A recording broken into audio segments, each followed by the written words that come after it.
ఎక్కడ రాజకీయ నాయకులు కొంటున్నారో, ఎక్కడ సెలబ్రిటీస్ కొంటున్నారో, ఎక్కడ పొలిటికల్ లీడర్స్ కొంటున్నారో కొన్ని అక్కడ కొనుక్కోండి మీరు. వాళ్ళకి తెలిసింది మీకు నాకు తెలియదు. ఓకే. సింపుల్ బండర్ రూల్ కదా. ఇది అర్థమైందా? ఎక్కడైతే పెద్దవాళ్ళు కొనుక్కుంటారో మీరు కళ్ళు మూసుకొని అక్కడ కొనుక్కోండి. Example Jubilee hills, Banjara hills. అది అయిపోయింది. అది ఎప్పుడో 30 years జమానా మీద మీరు చిన్నప్పుడు అది. అవును. ఇప్పుడు బంజారా జూబిలీస్ కొనడం వేస్ట్. నేను కూడా కొన్నాను. కానీ ఎందుకంటే 4 లక్షలు పెట్టి కొనుక్కోవాలి ఇప్పుడు గజం. జూబిలీ నేనున్న area road number 3 Endamuru Veerendranath ఇంటికి ఎదురుగా మా ఇల్లు.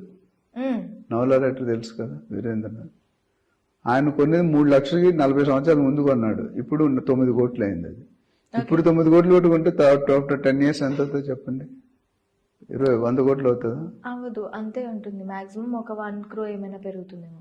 99 కోట్లలో 5% పెరుగుతుంది. ఓకే. ఎందుకు? ఇట్స్ ఆల్రెడీ సాచురేటెడ్, ఇంకా పెరిగే అవకాశం లేదు. అదే మీరు షాద్ నగర్లో 20,000 కొనుక్కుంటే 10 years లో 1,00,000 రూపాయలు అవుతుంది.